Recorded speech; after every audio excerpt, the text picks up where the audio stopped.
Hello बच्चों, फिर से आज फिजिक्स के लिए तैयार हो जाना है। और ये ऑनलाइन फिजिक्स केवल हिंदी मीडियम बच्चों के लिए अवेलेबल है, क्योंकि हिंदी मीडियम के बच्चों के पास रिसोर्सेज बहुत कम होता है। इसलिए हमने हिंदी मीडियम बच्चों के लिए ये फ्री ऑनलाइन क्लास शुरू किया है। ये हम पहले भी कई बार बोल चुके हैं। इसलिए हिंदी मीडियम वाले सारे बच्चों एकदम पूरा क्लास को एंजॉय करना है और फिजिक्स को सीख लेना है, क्योंकि आपके पास रिसोर्सेज बहुत कम होते हैं। तो उस कम रिसोर्सेज में हमने मदद करने के लिए ये फ्री ऑनलाइन क्लास आप लोगों के लिए शुरू किया है। तो प्रीवियस क्लास में हम तुम लोगों के साथ डिस्कस किए थे चार्ज के बारे में, आवेश के बारे में। उस आवेश में ये डिस्कशन हो चुका था कि आवेश जो किसी भी वस्तु पर उत्पन्न होता है वो केवल इलेक्ट्रॉन के ट्रांसफर के कारण होता है। जो वस्तु इलेक्ट्रॉन को ग्रहण करता है उसके पास इलेक्ट्रॉन के अधिकता के कारण उस पर ऋणावेश हो जाता है, जबकि जो वस्तु इलेक्ट्रॉन का त्याग करता है उसमें इलेक्ट्रॉन की कमी के कारण प्रोटॉन का इफेक्ट अधिक हो जाने के कारण उस पर धनावेश होता है। फिर हमने उसी क्लास में डिस्कस किया था इलेक्ट्रोस्टैटिक फोर्स के बारे में। तो उसी क्लास में जो इलेक्ट्रोस्टैटिक फोर्स के बारे में हमने डिस्कस किया था, वैद्युत स्थैतिक बल। और वैद्युत स्थैतिक बल क्या है? तो वैद्युत स्थैतिक बल वैद्युत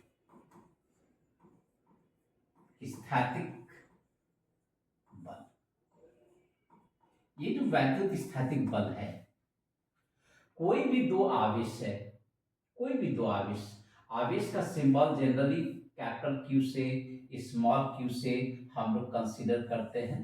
तो कोई भी दो आवेश अगर है, एक दूसरे के बहुत निकट में स्थित है, तो इनके बीच में वैद्युत स्थैतिक बल या तो आकर्षण के रूप में काम करता है या विकर्षण के रूप में काम करेगा। विकर्षण के रूप में काम करेगा। तो कोई भी दो आवेश एक दूसरे के अगर निकट स्थित हैं तो उन आवेशों के बीच एक बल काम करता है, आकर्षण या विकर्षण। ऐसे ही आकर्षण या विकर्षण बल को हम लोग वैद्युत स्थैतिक बल कहते हैं। आकर्षण कहां पर काम करेगा? तो आकर्षण जो काम करता है और समान आवेश होना चाहिए, प्लस माइनस। अगर प्लस माइनस का सेट दिया हुआ है तो यहां पर आकर्षण। विकर्षण कहां काम करेगा? प्लस प्लस होना चाहिए, मतलब समान आवेश होना चाहिए, या माइनस माइनस होना चाहिए। तो अगर माइनस माइनस आवेश का अगर सेट दिया हुआ है तो विकर्षण काम करेगा।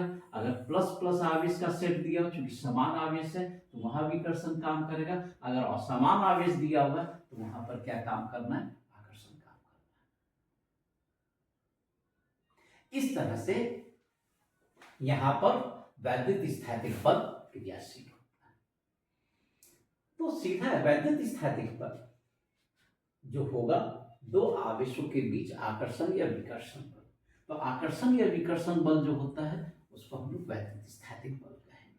तो वैद्युत स्थैतिक बल के लिए कूलॉम नाम के एक वैज्ञानिक थे।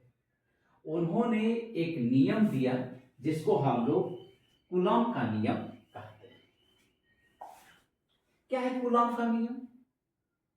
वैद्युत स्थैतिक बल के लिए वैद्युत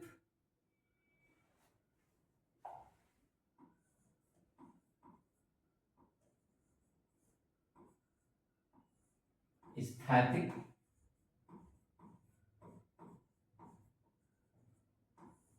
बल के लिए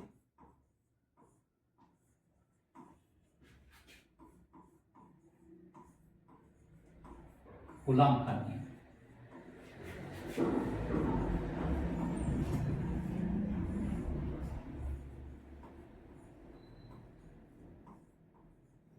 तो वैद्युत स्थैतिक बल के लिए कूलॉम का नियम क्या है? वैद्युत स्थैतिक बल के लिए कूलॉम का नियम है कि कोई भी दो आवेश Q, Q1, Q2 अगर एक दूसरे से कुछ दूरी r पर अगर स्थित है तो इनके बीच में हमने बताया कि वैद्युत स्थैतिक बल क्रियाशील होगा, और यह वैद्युत स्थैतिक बल यदि F हो तो F समानुपाती होता है दोनों आवेशों के गुणनफल के Q1 Q2 के समानुपाती होगा, दोनों आवेशों के गुणनफल के समानुपाती होगा, जबकि F व्युत्क्रमानुपाती होगा दोनों आवेशों के बीच की दूरी के वर्ग के। दो आवेशों के बीच क्रियाशील वैद्युत स्थैतिक बल समानुपाती होता है दोनों आवेशों के गुणनफल के, जबकि दोनों आवेशों के बीच की दूरी के वर्ग के व्युत्क्रमानुपाती होता है। अगर इस दोनों समीकरणों को अगर हम लोग मिला दें, हम लोग लिख सकते हैं समीकरण 1 एवं 2 से अगर हम लोग मिलाएं तो क्या हो जाएगा? ये हो जाएगा F इक्वल टू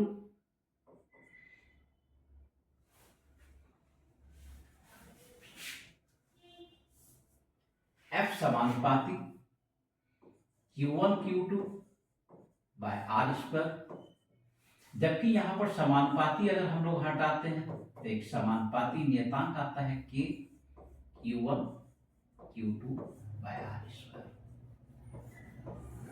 ये हमारा वैद्युत स्थैतिक बल के लिए ये सूत्र हो जाता है।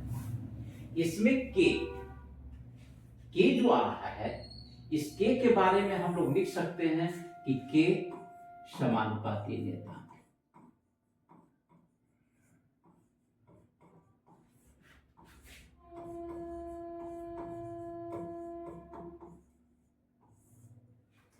K का मान अगर हम लोग देखें तो K equal to 1/4 pi epsilon होगा। ये क्या है? एप्सिलॉन माध्यम का वैद्युतशीलता, किसी भी माध्यम का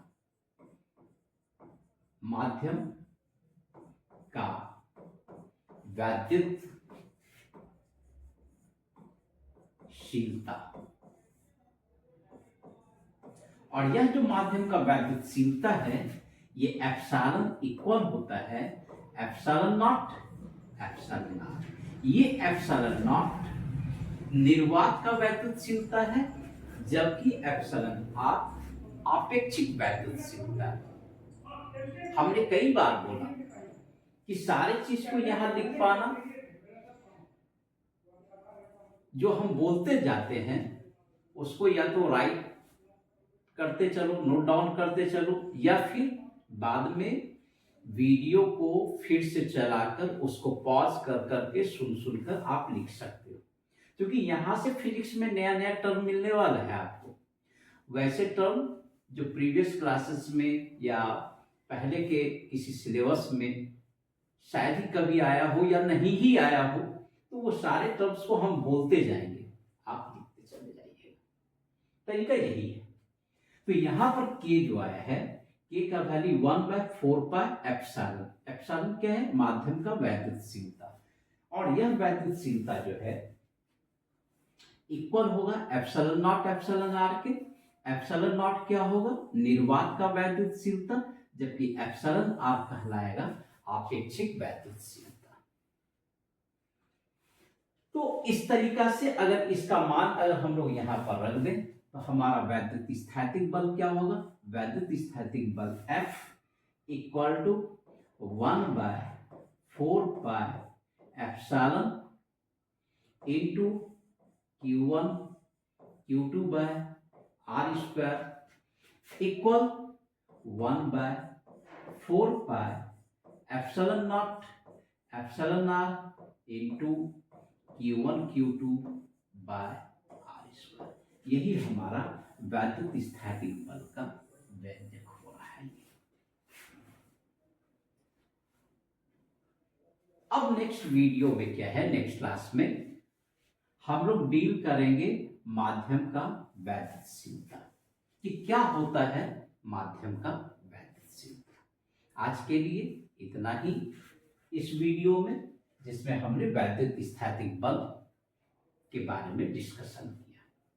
ठीक है, इसको आप लोग अपने कॉपी पर कंप्लीट कर लीजिए। आज के लिए इतना ही। Okay, good night.